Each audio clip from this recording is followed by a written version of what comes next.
Hello, everyone. Welcome to this webinar panel discussion Q&A on free v free and free play, and let's kickstart free play. And we assembled some fantastic people from the world of youth football. And with me, I've got Paul Cooper. How are you doing, Paul? I'm good, thank you, Farrell. Yourself? Very well, thank you. Debbie Sayers? Yeah, I'm really well, thanks. And Rick Finoglio. I hope I'm saying that correctly. Close enough. I'm great. Thank you for inviting me. Excellent. So for the next 45 minutes, an hour or so, we'll be talking about what is free play and what basically we can do to help youth football and get some kids who really need some access to some free football. And first off, I'm going to pass over to Paul Cooper. And as a matter of introduction, Paul Cooper is the co-founder of the National Children's Football Alliance. And for people who don't know who the NCFA are, they protect childhood through play. They provide programs that provide free play for children across the world. They run programs such as the Peace Build projects and the Global Peace Games, which every year is held at Flanders Field in Belgium, for bringing together children from the most deprived areas from around the world, providing a safe space for them to play and learn. So, Paul, I'll hand over to you now, and you can take us through what free play is really. Yeah, sure. Just a slight correction. Ernie Brennan was the founder of the National Children's Football Alliance. I came along a bit later, but I was also before that the founder with Rick Finoglio of Give Us Back Our Game. I just wanted to kind of start off to put things in context in terms of children's play. And I think there's been many changes in society over the last few decades. And I think probably the biggest change in society is children's play. A quote quoting 40,000 generations have learned by going outside, making their own games up, making their own rules up and play. And one or two generations haven't. So that's where we are. It's been a massive kind of change, social change. And play is the universal language of children. You know, no one does it better than kids. So, my upbringing was I went out and played like many other generations, or 40,000 generations. And one of those things was football. So we played in the parks, the streets, playground, etc. And it could be 5-a-side, 20-a-side. It could be, people of your own age, different ages, etc. So that's the kind of background that... it's free football. It's free play, and of course it was free because there was no particular charge. I became a football coach some kind of 26 years ago or so when my son became interested at 5, and the landscape had completely changed. There was you couldn't really just go off. He couldn't go off and just kind of play in the park, whatever, with mates. Things had changed. So the only environment really I could do that was to go to a club. And I was his coach from under 5s to under 18s. And it was an enjoyable experience, but things like children being substitutes was completely alien to me and would be very alien to children, who would making their own games up. And also some of the behavior with coaches, etc., on the sideline and some parents was unacceptable. I remember one team winning 26-0 in a game I was watching, and I said to the guy, "Don't you think maybe that you should change the team or call that the result and mix the two teams up?" And he said, "Well, we're going for goal average. I want a decent goal average at the end of the year." So that's when Give Us Back Our Game came about. It was a campaign that Rick and I started because we we saw it was very different from it was very much an adult centered approach with kind of leagues and substitutes and teams, and very far away from the football that we played as children, because it's different. When children are involved, they referee themselves, there's no substitutes, and they get on with it. You know, one team is winning 5-0, so they change a couple of players and you know, to the other team, and start back at 0-0. That's how children play. That's the way they do it. So we started to have free sessions, and I think that's another important thing to look at, that many children can't play football now because they have to pay, and what with COVID and you know, people being furloughed and more children going into poverty, that is difficult for many. So we had lots of community football going on, which was free, and it was extraordinary. Kids just kind of came from everywhere. I was doing one on estate here in Cirencester, where I live, just on the estate here on a green, and we'd have 100 kids turn up, and we just put pitches out, and they just got on and played. They refereed themselves, and we were just there, you know, if we were needed, and just to oversee, as you have to now. So obviously, you know, DBS checks and everything, you know, one has to have. So, you know, that is kind of free play, where the children are deciding themselves and giving that environment, and we're just, you know, adults are there just to oversee things. And what we'd like to do is, and especially after kind of COVID, we'd like to kind of bring this back, and, you know, urging clubs, communities or whatever to in addition to what they're doing already, is to have free play, to have kids come for free and to just play. So, you know, mixing teams up, and it's worked extremely well. Not only did we do community projects, but we went to lots of clubs, and we go to a club, and many other different clubs would come and just mix the kids up, put little pitches out, you know, put them together, and they just played. And it's great for children as well, to play with other children and different ages, you know, mixed gender, and just have fun and explore the game themselves. And I think this is kind of really important, and not always to be an adult gender. Rick came up with a word, I think it was at the adultification of children's football. So it became like a kind of premiership for tots, you know, with league tables and results and substitutes. And I think that's, you know, we need something else as well. We need to get back to that play and be able to offer that.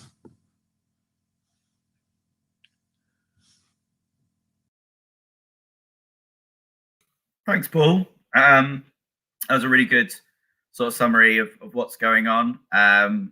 You know, I was once a football referee. I've refereed a lot of youth football in my time, and a lot of the issues that come with it come from the adults and the adultification of the game as well. And it's obviously well documented with that as well. Some really good points there, Paul. I'm going to pass over to Debbie Sayers, who is the founder, definitely the founder this time, and club secretary and coach of Salisbury Rovers and AFC Salisbury Football Club. They're an award-winning FA Charter standard youth football clubs. The football club itself has a real ethos of football being played for the love of the game and absolutely nothing else. They've been pioneering free play for some time. They focus a lot on individual coaching and letting the children play how they would like to play. Adult voices come second. However, in this case, I'm going to let the adult voice take centre stage now. Thanks for that, Farrell. Just by way of brief introduction, I started Salisbury Rovers about just over 5 years ago now, and some of the comments that Paul has just been making about the adultification of football are really the explanation behind why we began the club. as a completely different venture from a departure really from what was around in terms of football. So kind of motivating factors behind that were the lack of free space for children to be able to engage. My own son was 9 at the time that I started the club, and he was very much finding that youth football was very directive, very instructed, very regimented, and it had none of the familiarity or associations with play that I was familiar with. So at the time I ran an after school football club, which is very much free play based, and the kind of whole affiliated football was very different to that, and it seemed very, very structured. And for me, that was concerning for 2 real reasons. One was that it seemed to be not the right environment for very young children to be able to express themselves, and secondly, not the right environment for very young footballers to be able to learn and develop either. So all of those kind of sentiments led to us developing a kind of new paradigm really with Salisbury Rovers, and we would say this, that free play is very much the beating heart of our club. That's a kind of tagline that I use quite a lot, because it influences everything that we do, and it's so important because within free play is the child's voice. Play is the way that, as Paul has said, that children express themselves and communicate. It's the way that they learn and develop, but it's not a play which is created by us. So at the moment we get a lot in the game about people talking about like creating fun and engaging games for children, but that's really based on what the adult feels a child would like, and what free play is what the children want for themselves. And so we keep on going back in our club to kind of reset ourselves and reorient ourselves all the time by asking what do children want, and offering those spaces in which children can make lots of decisions about what the game should look like for them. And so what we found by having that model is that children want different things at different ages, and different children want different things, but that's the very essence of play. And so through the heart of our club, we have a model of free play. Our Saturday sessions offer that for children. As children get older, they might want to tweak that and do different things. But again, if it's led by them, it's really, really important that it meets what they want out of the game. But in addition to that, we run project sessions as well, which is entirely free play based within the community. And that has become so crucial for children over the last year. We see a lot of people railing against children not being able to play. And not being able to get outdoors and play. And this is absolutely right, because we've been living in a pandemic. They can't do the things they usually do. Play is the language of children and young people, and they've been prevented from doing that. But there are ways that we can tackle that. As adults, we have a responsibility to provide those safe spaces for children to play. Get yourself a DBS check, just get out there and facilitate play. And that's what Salisbury Rovers has been trying to do since we returned on the 29th of March after the 3rd lockdown, is just to try and provide as many opportunities for play as we possibly can. So because that is about children communicating, expressing, developing a love for the game, developing self-motivated engagement in the game, which is so critical for their lifelong passion for football, that they're doing it not because they're driven there to play as a kid in a kit, in a team, in a league, but because they want to turn up on a wet Thursday night on a ball court because they want to play. And that's what we do at Rovers, and that's what drives our passion really.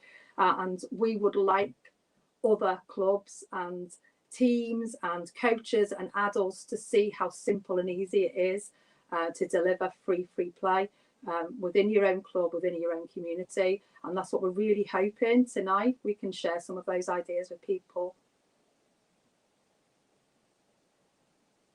Thanks, Debbie. I'm hoping to hear a lot of these ideas and share them with the people that are watching.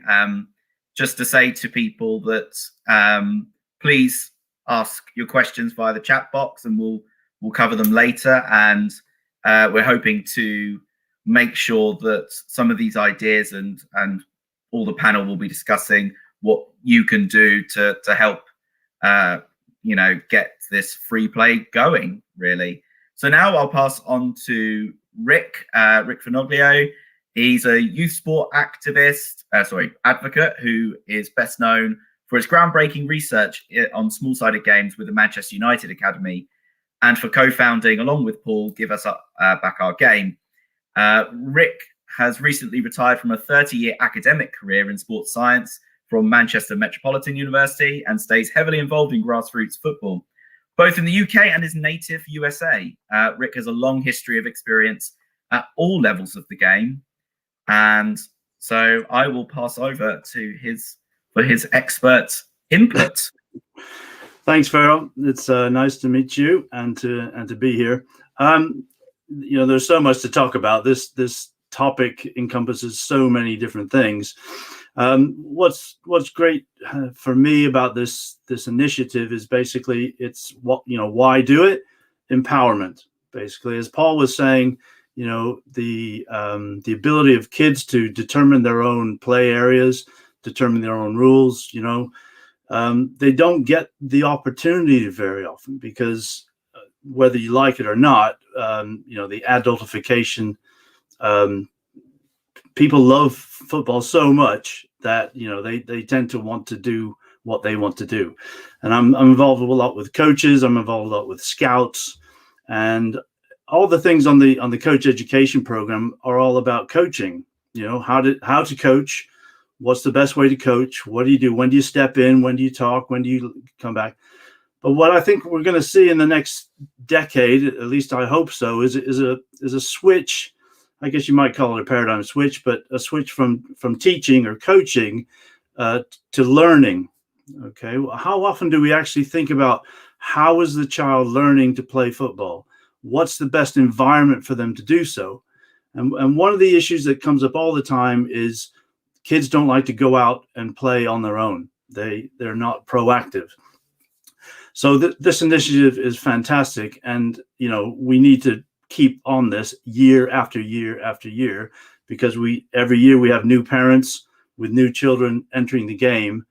And it's a bit disheartening at times to see that the same issues that we were talking about with Give Us Back Our Game 15, 20 years ago, they're still here. And it's a constant kind of battle to let the kids, be kids. And the paradigm shift I'm talking about, when I first got involved with certainly Man United and Give Us Back Our Game, there was a coach at Man United, still there, Tony Whelan, very, very famous coach. And he was always going on about let the kids play, let them express themselves, let them show what they can do, let them nutmeg each other, let them dribble, blah, blah, blah. Let them go. Manchester United is such a high pressure environment that they wanted to take the pressure off and let the kids go for it. Just experiment, fail, learn, try things and stuff like that.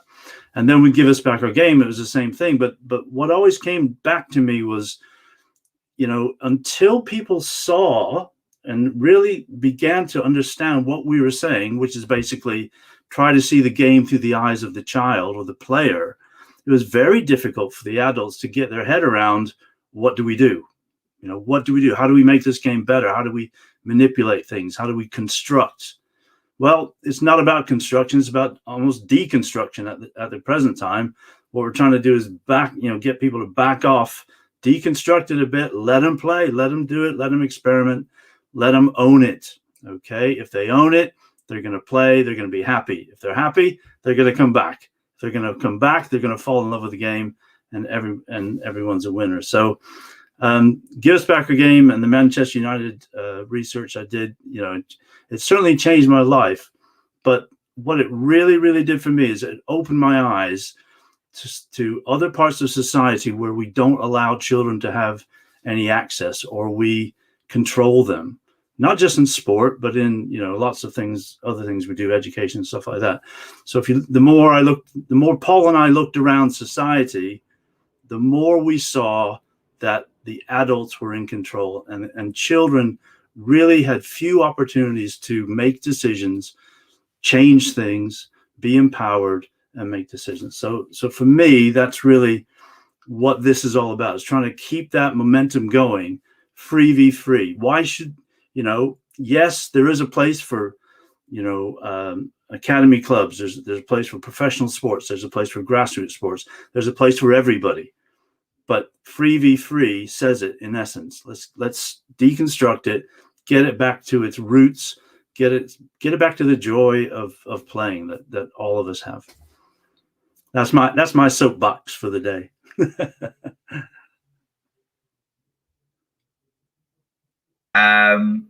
Thanks very much. The way you were just talking there about just letting the kids play reminded me of an interview that I saw with Ryan Giggs, and he was sort of taken aback by a question that was asked to him was, is coaching ruining creativity of younger players? Yeah. And he was genuinely taken a little bit back. This was maybe about a decade ago. And he came to the conclusion, to my surprise, that yes, he was going, yes, actually, when you think about it, he said that I felt that I was being pigeonholed and, that I was sort of being able, coached into sort of playing as a team rather than playing for the enjoyment of my own individual. Don't quote me on these things. I'm sort of doing it from memory. There's definitely a balance that the coach has to decide when to let them free, in a formal structured academy or whatever. When do we let them free play? When do we step in and stuff like that? That balance is very difficult to get. In grassroots, it's a little bit easier, but it's still, I think what we're doing is we're starting from the wrong point. The starting point. Oh, Rick, you've somehow muted yourself. Oh, I'm sorry. I was flailing your arms too. You're so enthusiastic. And now I've just lost exactly what I was going to say, but there you go. It'll come back to me. Okay. So bring the rest. It's I think you were going to talk about, sort of how we actually go about these things. And Debbie, I'll go back to you very quickly. Right, very quickly. The starting point has to be playing football, moving with the ball instead of standing around with drills and doing adult things. It's playing. That's the starting point. Okay, that's it. So I'll just pass it on to Debbie. So, how, as a football club, how does that look like within the football club itself? I know you touched upon what you were talking about before, but what are the sort of practical advice that you would give to, say, other sort of people that operate within football clubs to put these on? It's interesting what Rick was just saying there, actually, about we start from the wrong place and how difficult it is to sometimes have that balance between coach-led and free play. I'd kind of re-articulate that all together and start to look at everything through the eyes of the child that's playing the game, because the balance becomes easier to achieve, and this is what we strive for at the club. And this might sound a little conceptual to start with, but then I'll get a bit more practical. But if you can really engage with children in a way where you understand what the game means to them and how they want to play it on a week-to-week basis, then your coaching becomes a different concept to coaching as we understand it presently, which is adult leads play. Adult decides whether you get to free play. Adult decides whether you get to be coached. Actually, that's a meaningless construct when you're talking about 6-year-olds, 7-year-olds, 8-year-olds, 9-year-olds who've got completely different agendas to what the adult coach might want, which is, I've decided that you're a good footballer, therefore I'm putting you in an academy to try and produce a footballer at the end of the day. That production process is meaningless to a child who's got no ability and should not be asked to decide at the age of 6 or 7 what they want to be at 18. So we need to kind of deconstruct the whole model of coaching currently to start to see this as a play-based activity which children are engaged in. And if they want to kick a ball, then we let them lead the way. If they're going to be footballers, they will end up at 18 being good footballers if they're self-motivated enough to want to play, and they will engage with their coaches to help them shape the process of development. And that's what we have tried to do at the club. So from the youngest age groups, we stand back and we just watch what happens, how children organise themselves, what they want their Saturday sessions to look like. As they get older, we can see that naturally evolves. So when children start to get older, they ask for more challenge in the game. They may want us to try and design games with them. They may want more input. They might want more feedback.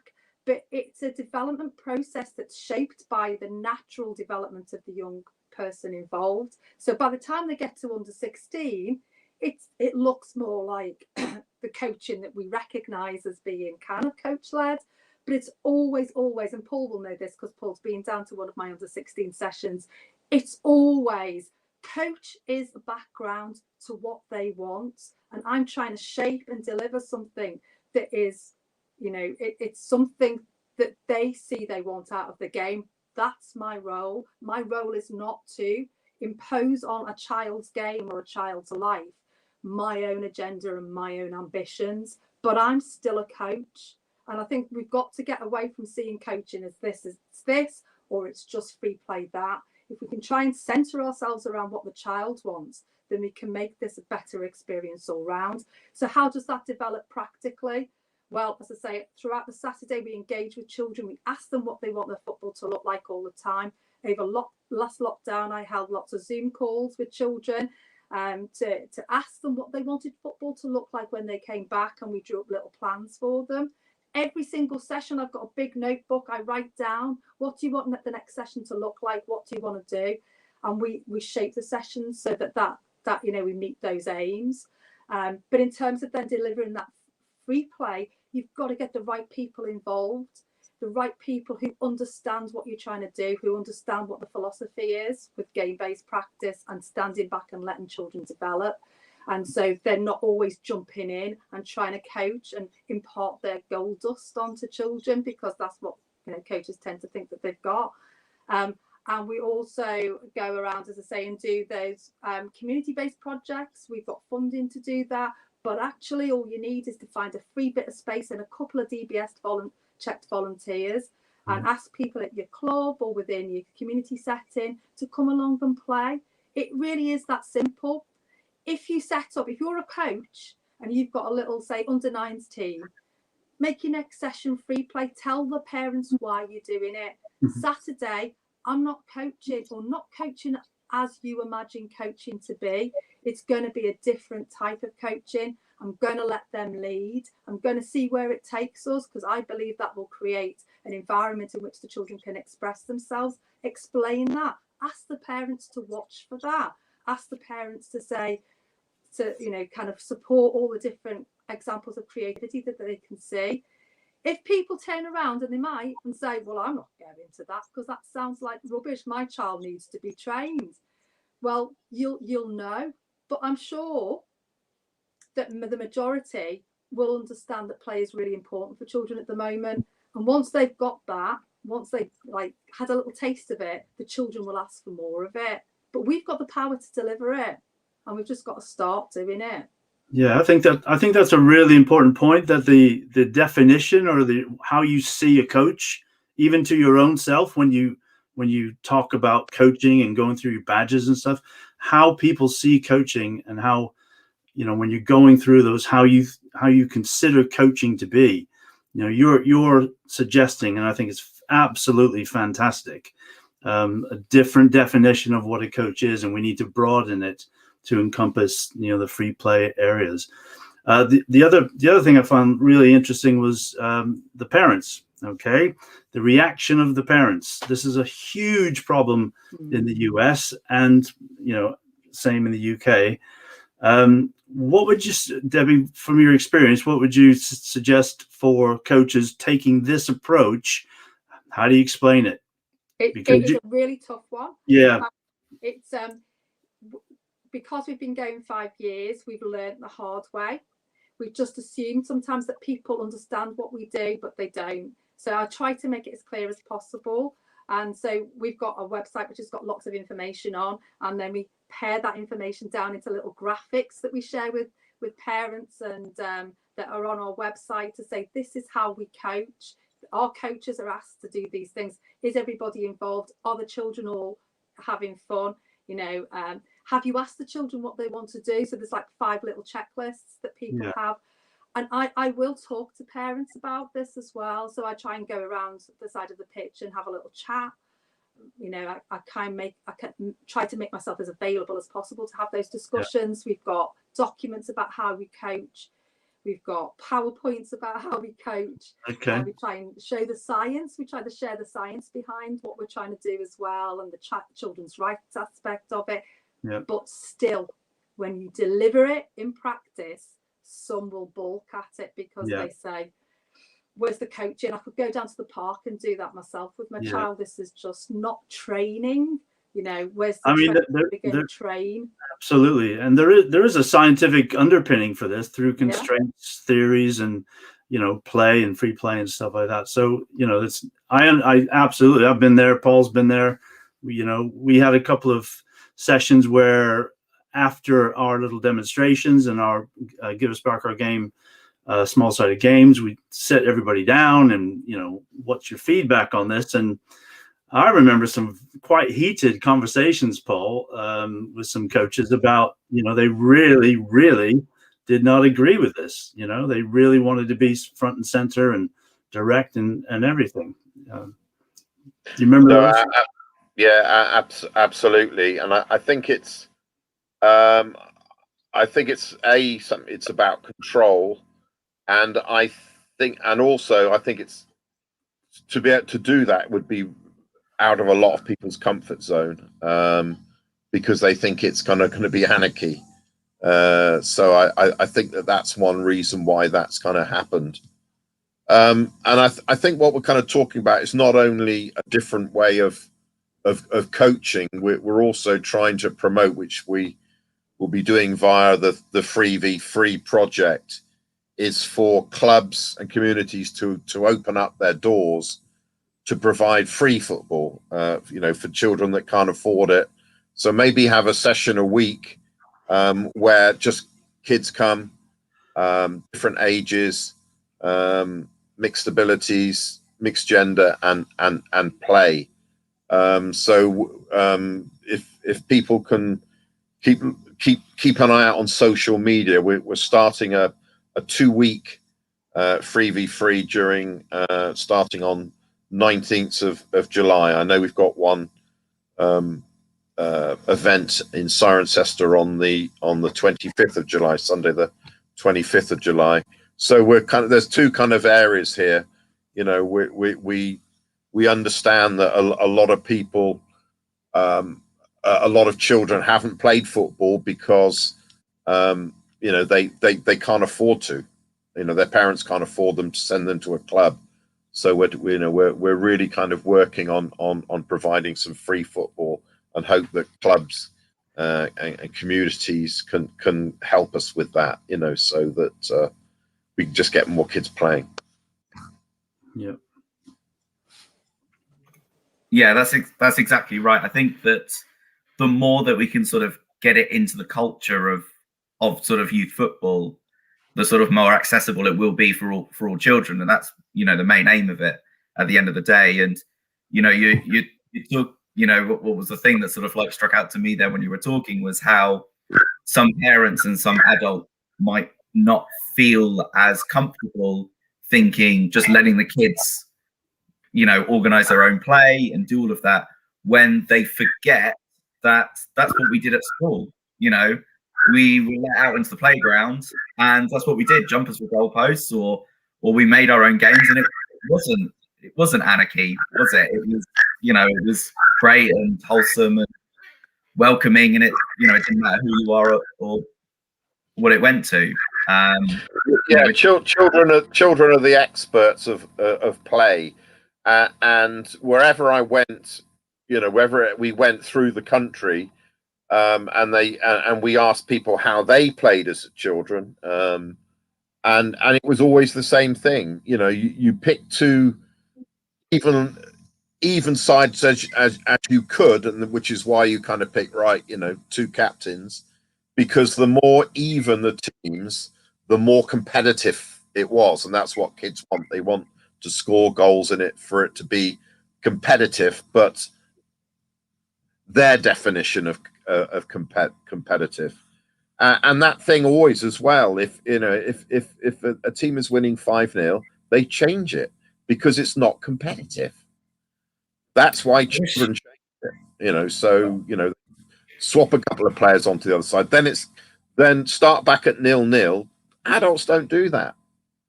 I wish that would happen for Fulham games, Paul. The Premiership. Yeah. And it's really important, Paul, I think, for adults to have the experience of watching that, because I think, and this isn't to criticise the way all coaches and the way coaching is, but we've moved so far away from understanding that natural process that we fear it, in a sense. So we say there's nothing to be gained from play. It's chaotic. It won't look. It looks to parents, for example, that it's awful and there's nobody in charge and there's balls flying everywhere. So that's terrible. But also we've got no confidence that children will learn from it. And as Rick was saying before, actually that's a misunderstanding of the learning and skill acquisition process altogether. So, there are lots of strong arguments to be made here that if you are a coach and you take a bit of time to stand back, put a bit of trust in the children, watch what they're doing and watch how they play, and you'll see things that you might not see in a coach structured session.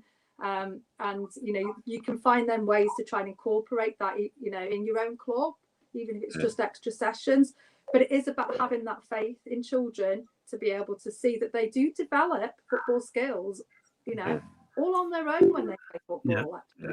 And coaches have a hidden weapon. The hidden weapon for coaches is the game itself. And you hear these slogans about let the game be the teacher, and we often forget about it. And again, this is something that struck me with the Manchester United coaches. They would just sit and watch, during the game. They weren't playing the game for the players. They weren't telling them where to go, squeeze, all those coaching directions that we have, because they didn't want the players to have to rely on them during the game. They want them to learn themselves. So they would just sit there and just go, positive feedback. That was all great, great passing. And so some of the other teams would come to the training ground, whatever, Littleton Road, and they just were gobsmacked. They didn't know what was going on. They wanted to see a referee. They weren't sure that kids refereeing themselves would work, especially at an academy. And there was no problem at all. There really wasn't. The parents were suspect, but eventually they came around. The Manchester United parents. So it works. It works. And in any kids coaching session anywhere in the world, the only things that children ever say during it is, when can we have a match? When can we have a match? When can we have a match? When can we have a match? Until the coach says, all right, let's have a match. When we were playing, Paul and Debbie, when we were playing, competitively, if a coach said something to me from the touchline, I couldn't hear him anyway. I was concentrating on what I was doing, and it just, kind of just went over my head. Maybe that's why I didn't get very far. But there we go. Any other stories, Debbie? Any other insights about what people can do? How they can contribute to the initiative. I think it's, if we can encourage if you're an individual coach, if you're a coach out there and you've got a little team, that's the starting point, isn't it? So if you run the local under-9s team at your club or an under-11s team, why not set aside that day just to have a session that's free play, or ask your club secretary and the committee there to set aside a whole series of days for the children. And as Paul said, on top of that, you could then have an open day at your club just to invite, maybe even other clubs in. If you're a big local club in the area, why not invite other clubs to come along and mix the children together? One of the things we did recently with a local under-15s team with my under 16s is we went down to the ball court together. And me and the coach there, we just sat and watched the kids, and we sat outside the ball court, and they just all went and played together. There's like 15 of them on the court. And, that was a really nice experience for the kids to play against somebody else, but in a completely informal setting. And for two coaches to be there, so it's all safe, but having absolutely nothing to do with what was going on inside the court. So if you're a local coach and you know another friendly local coach, encourage them to do something together. And this is how ideas spread, really. If you're a parent, suggest it to your coach or suggest it to somebody that you know. Go to school and ask them whether they could embrace that as well and put on some free play sessions. But parents have got a big role to play here because, it doesn't take much to get a DBS check and become a coach facilitator and try and facilitate play. And lots of people have got gifts they don't even understand that they have, because if you're good with children, if you can get on with children, then you're ideally suited to help facilitate play. So we've got to have adults start to think that they've got a real role to play in delivering this and allowing it to happen. Paul, you can wade in with a dinner ladies story here.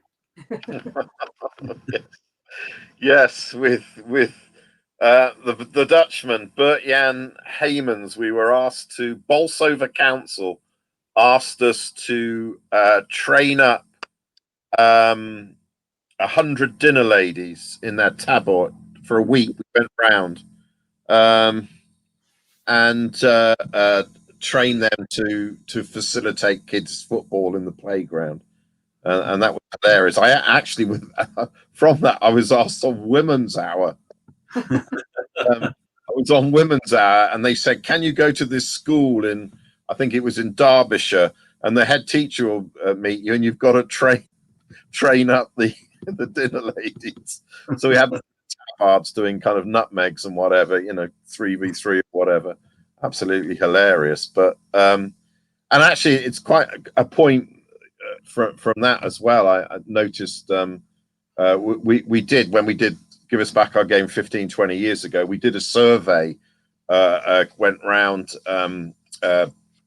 primary schools, their playgrounds, and a third, and this is going back then, had stopped all kinds of ball games. The other thing I noticed as well in the playgrounds now is that they're all mapped out. This is where you play football. This is where you play hopscotch. This is where you do something else. And again, it's that kind of telling kids how to play, what to do. Whereas I know there was a couple that did a lot of studies, the OPs back in way back in the playground, and they said there was just a mass of kids, and you'd see a ball flying there, and then some running and some kind of hopscotch.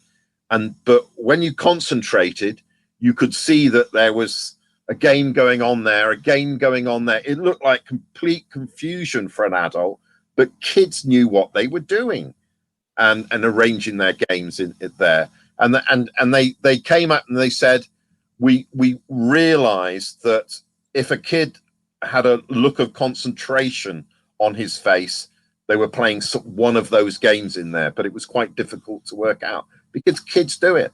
Yeah, that's what we do. But now now it's you play there for that, and all these different lines, and pink lines and yellow lines and blue lines are in a playground. And this happens in every sport, around the world, in every country. Many sports have this same issue, and have a constant battle to educate both coaches and parents and administrators to let children play. I spoke to Finnish hockey coaches. It's really an issue in America with the pay for play policy that many other clubs have. This is a constant worldwide battle to fight for kids' empowerment and right to play with in their own skin and their own nature type thing. I see we've got a few comments here. Dale McLean says, I think it was Jock Steen who said we were given 2 eyes, 2 ears, and only 1 mouth, so we can observe more, hear what was being said clearer, and speak half as much. Hear, hear. And interestingly, it was Jock Steen, the great '67 Celtic team that who won the European Cup, and they all were born within 30 miles of the stadium. I mean, when does that happen? And we've got Philippe Savez from FC Bruges. Philippe, how are you? So good. Great that you're looking in. And also, I know that there's some people from other sports listening in tonight who are interested in the 3v3 concept. So yeah, we have the same problems in all sports. So it's the same thing, isn't it? You know, let them play the game. Let them play. I think it's an important. Sorry. I was just going to say, sorry, Debbie. I was just going to say that it's important to say that this obviously we are talking very much football centric, but this does extend to all sports as well, as Paul was just saying. So, you know, and as Rick was saying, that this problem goes through everything. But I think the theme that's running through it is the fact that it's on the young people. They don't necessarily, you know, have to play one particular thing. They can play whatever they want to play, and they'll have fun and they'll learn however they want to learn. I was just going to maybe add another benefit which occurred to me while Paul was talking there as well, which is, you know, one of the things we bemoan, isn't it, is that we kind of say that coaching has had to take the place of free play because children don't play anymore. So one of the things we can do with using that term kickstart free play is to get children to embrace that as well and see themselves as empowered to go out on their own and do it. So one of the big successes that we've had really with our older age groups is that they have now started to do that because they're much more independent and can go out and meet each other in non-COVID times. They will go down to the ball court, meet each other and play all day on their own. And, you know, a usual summer holiday would be for them to do that every single day. And, you know, we all know as older people, that's completely in school, that's supposed to have gone. But because we value it, we say to them, it's really important. So, you know, if you enjoy it, go and do it. And we encourage them to do it. And I think you really can kickstart that love of the game, that independent, self-motivated desire to play. And there's so much more of a need now when, given the circumstances of the last year, there are many, many young children who have spent a formative social year of their life being isolated from, you know, their peers that they haven't been able to develop those relationships, and this could be seen as a way to sort of solidify some of those relationships through the means of this free play, especially given what has gone on. And, you know, if there's anything that adults can do in this situation is, you know, galvanize the young people by actually going, yes, I'm going to put on this free play session in the local park, put a message out to a group somewhere or wherever and saying, yeah, I'm going to put this session on for young people in the area. All it is, I'm just going to, you know, let them do what they want, but I'll just be there to help facilitate it in some way. And, you know, I think that's, you know, that effect on 1, 2, 3, 4 kids, whatever it is, can grow from there as well. And then all of a sudden you've got a bit of a little social club on your hands as well. So that's always good. Philippe from FC Bruges has come with a comment. What about insurance if the child isn't linked to the club and something happens? Yeah. So it is important that children will have to register for it, and obviously parents would need to give their you know, permission and signatures. I mean that part we, you know, obviously we have to look at and have to do that. But clubs should be able to sign children on, you know, on the spot. I would have thought. If I call to that, with experience of holding drop-in projects and stuff, you are covered under your public liability insurance and your personal accident insurance as a club for anybody who is a registered member of your club.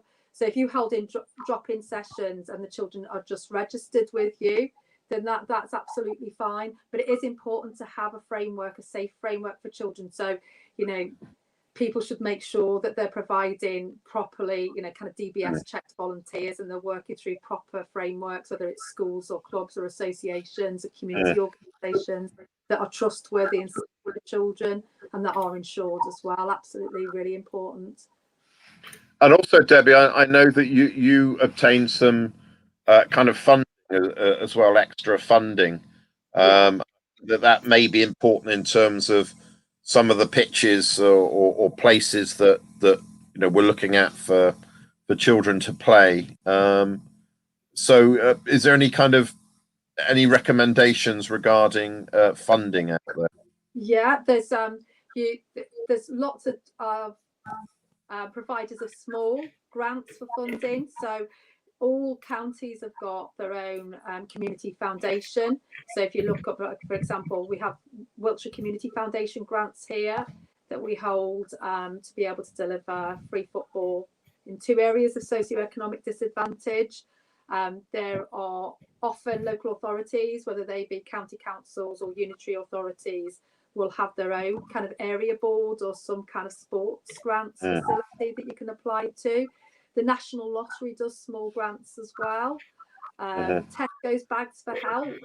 If you look at the Groundworks site, you'll see that there are various different small fundings. You can get a couple of £1,000s, and that can go a long way to run free play projects, particularly if you can find venues that are free to use.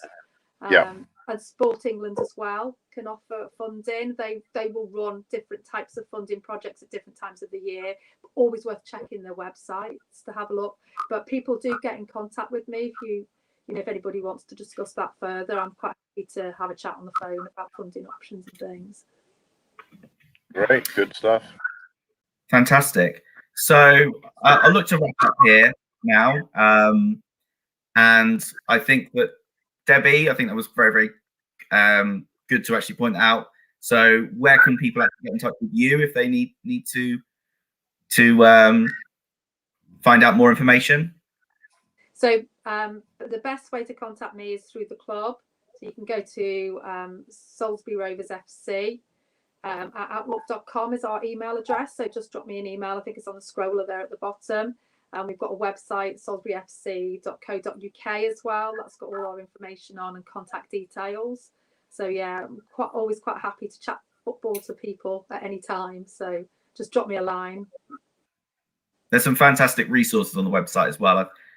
Whenever I've looked through the Salisbury Rovers website, I always feel a little bit motivated as well, and more so than more other websites I visit. So, Rick, where can people get to you if they've got any questions? Oh, mute. Oh, sorry. I would love to type out my my email. It's Rick Fenoglio, so RickFenoglio 12@gmail.com. So Rick Fenoglio 12@gmail.com. Love to hear from you. By that. That's it. Hey. So yeah, please do get in touch with Rick as well. Paul, where can people get in touch with you? Yeah, at the NCFA. So it's Paul Cooper at the CFA.co.uk.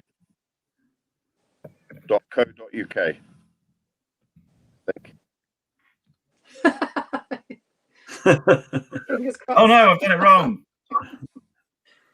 NCFA. NCFA, yeah. Oh, I think it's the CFA. No, it's Paul Cooper at the CFA. We called the Children's Football Alliance until the FA said no, you can't be, because it's a bit too much like county FAs. So we had to get. Oh, okay. So something else they've done. So yeah, to confuse things, even though the organisation is the National Children's Football Alliance, the website is Children's Football Alliance, and our email address is the CFA. But all that leaves me to do is to thank so much to my panel members. Thank you very much, Paul Cooper. Thank you. Thank you very much, Debbie Sayers. Great pleasure. Thank you, Farrell. And thank you very much, Rick. And thanks everybody for tuning in. Really appreciate it. Thank you very much. This YouTube will be available to view afterwards. Please share with your friends, coaches, clubs, whatever. There's some fantastic information that we discussed tonight. And hopefully I'll be seeing you very soon.